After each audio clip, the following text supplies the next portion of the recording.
Hello. So I received my test from Genova Diagnostics, small intestinal bacterial overgrowth, SIBO, and it turns out I am positive for hydrogen and methane.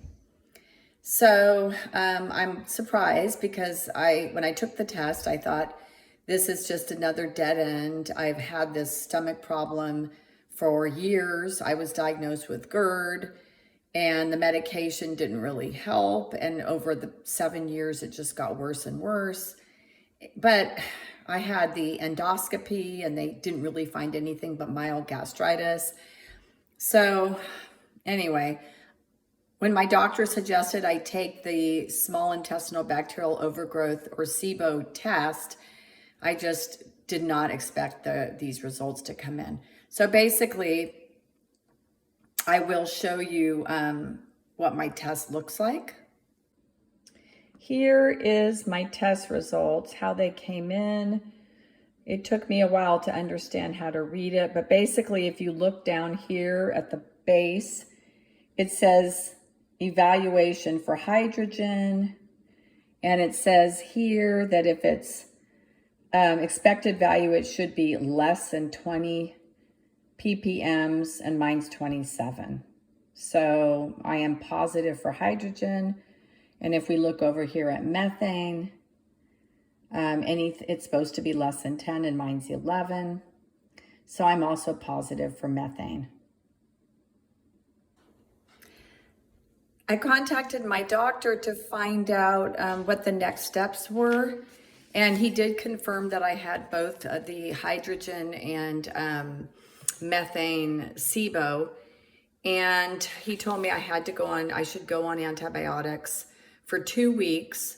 One of the antibiotics was 500 milligrams of rifaximin 3 times a day for 2 weeks, and the other drug was neomycin 500 milligrams tablets 2 times a day, and that he wanted me to try that and see how I felt after the 2 weeks was up.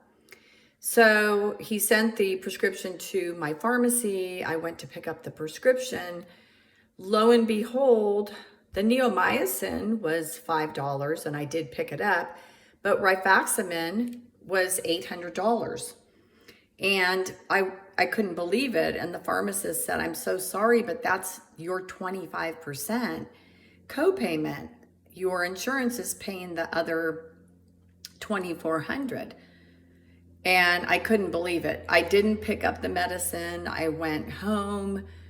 I was in shock. So I decided to go on some SIBO Facebook groups and I asked, is this the standard cost for rifaximin?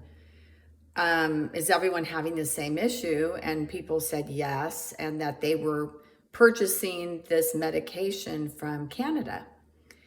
So they gave me the name of a pharmacy, which I will list down below. I contacted my doctor. I said, please send the prescription to Canada because I'm not paying $800 out of pocket for these pills, 42 pills.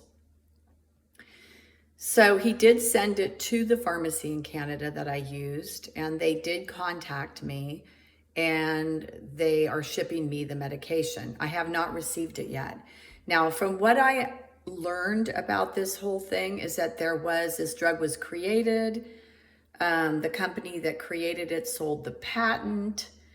One of these, I don't know, I'm not clear, so I'm not going to say that I'm 100% accurate on this. But India, there is a pharmacy in India or a lab in India that has already contracted with the US to sell the generic form when the patent ends in 2029. So it will be coming out and be sold in the US generically, and the cost will go down in 2029. Until then, the cost here in the US, at least for me, was $3,200. My insurance agent explained to me that it's a specialty medication Rifaximin is not going to be used by lots of people, so the company raised the cost to accommodate this, and that no matter what insurance you have, you're going to be paying 25% of the cost of the drug. And so she said, I won't, by changing insurances, I wouldn't get the drug any less expensive until I met my deductible, which in my case was $8,000. So Canada, if you buy the drug from Canada for 42 pills, was going to be somewhere around $500 out of pocket. That company, that pharmacy in Canada, also gets it from Britain, which you could lower the cost to $400. And they also can get the drug from India, and that cost for me was $88 with shipping. That's a generic one from India, which will be sold here in 2029 in the US. I hope I'm explaining this so you can understand. I chose to purchase the $88, including shipping, from India. However, I'm purchasing it from the Canadian pharmacy, who is then getting it from India. And I was told if I bought the Canadian drug, rifaximin, I would get it in 3 to 10 days. If I buy the generic brand from India for $88, I may wait a month to receive this, maybe longer, maybe sooner, but it wasn't going to be coming in like 10 days. I have chose to wait for the drug. I did get the other drug, neomycin. That was $5. I have that sitting in my cabinet. When rifaximin comes, I will do the whole treatment. The Canadian pharmacy also told me that their laws are different, and that if you want to order 100 pills, my doctor did put in the prescription as refillable. So they said you could get 100 pills if you wanted, if you knew you were going to be repeating the antibiotic treatment. But they said also, if I wanted to renew the rifaximin prescription, as soon as it ships and I receive a shipping alert that they've shipped it, I can order a refill right away.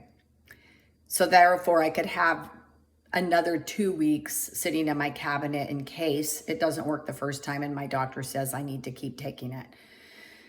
And that's probably what I'm going to do, is order a backup 2-week prescription just in case I have to take it again. I won't have to wait another month for the medication to arrive. So that is my story. I will keep you updated. When the medication comes, I will show you the medication. I will take it and let you know how my journey goes. I hope it cures me. I'm sick of being sick. Hopefully this medication will just zap the bacteria and that'll be the end of it forever and ever. I'm not so sure that's the case, but we'll see. I'll keep you posted. Thanks. Bye.